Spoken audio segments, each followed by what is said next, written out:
Frustrating day in the Broward County Courthouse. I get hired last week on a violation of probation. Young man had a felony charge that apparently was dropped down to a misdemeanor. However, he was adjudicated guilty on the misdemeanor. First offense as an adult. Had apparently one prior petty theft as a juvenile, which ended in a diversion, so he got dismissed. So, first thing that was shocking is that the client comes in, well, the client's parents come in, and I read the police report. The police report says that the kid's in college, and in his backpack, while he's getting his books out to start the class, a BB gun falls out. They acknowledge it's a BB gun. So, of course, the police show up, and they charge him with a felony. Having a concealed firearm. Ridiculous.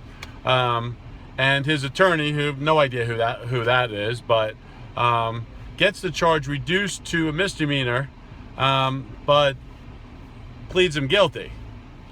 So now you have, a 20-year-old kid who has an adjudication. He's convicted on the misdemeanor, and as I've said in other videos, that misdemeanor, because he originally started as a felony, there's still a felony on his record. So it shows the reduced case number, but people don't care. They still see the felony, so we can't ever seal it.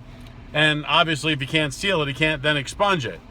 So the kid picks up, unfortunately, 3 weeks after he was placed on that probation, back in, I guess, December of last year, January, something like that, he picks up a petty theft.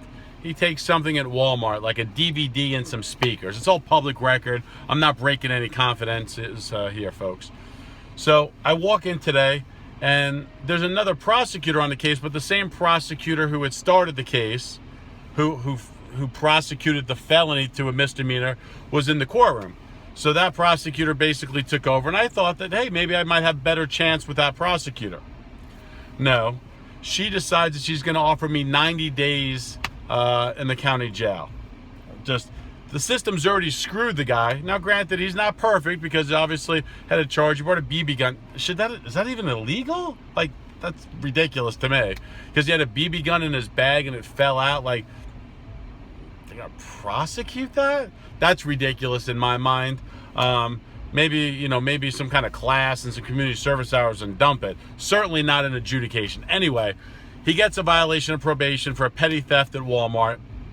Walk in, prosecutor goes, yeah, I'll give you 90 days. I go through my spiel. He's a good kid. He's got a good family.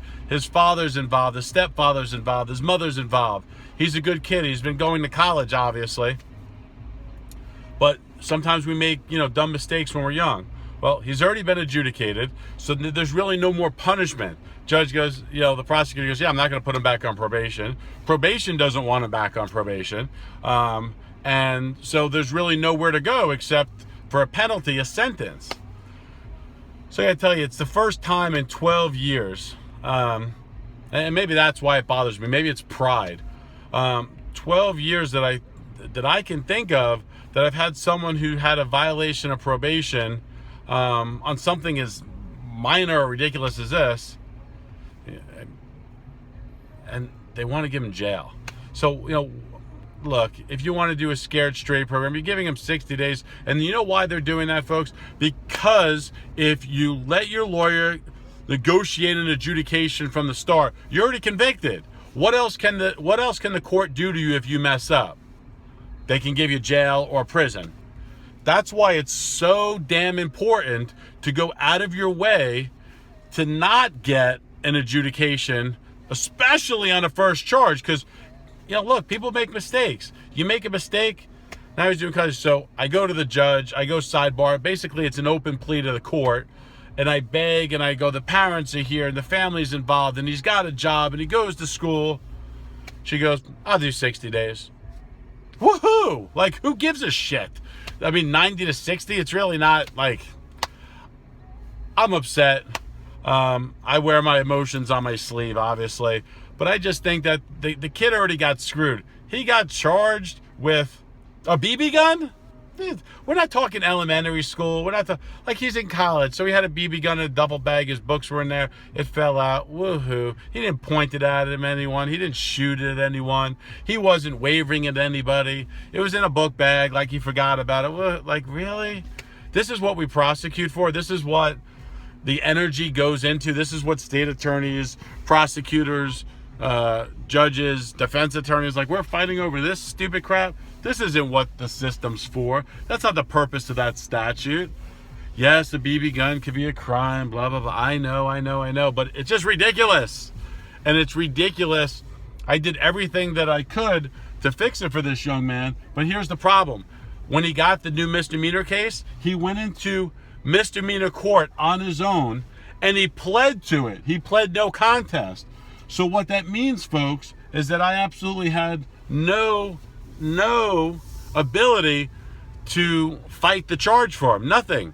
He already pled no contest in the county court, so it's automatically that information comes over from the county court to the criminal court, and it gives me absolutely no leeway. He's already pled guilty.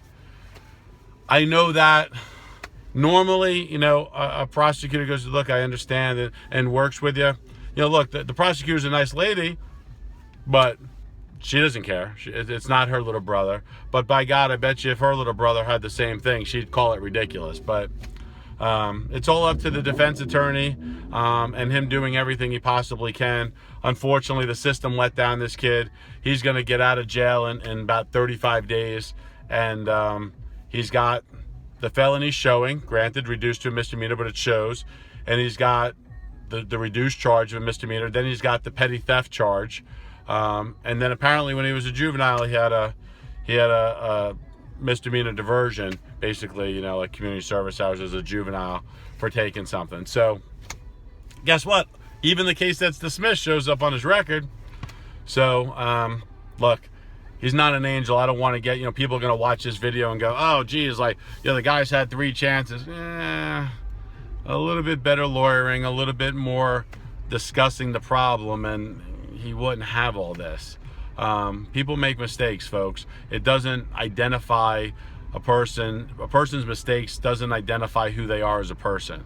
And in talking to this kid's family and talking to him for a brief time, he had his head together, just made a couple stupid mistakes, and now he's going to pay for it, unfortunately. It's going to be on his record for his entire life.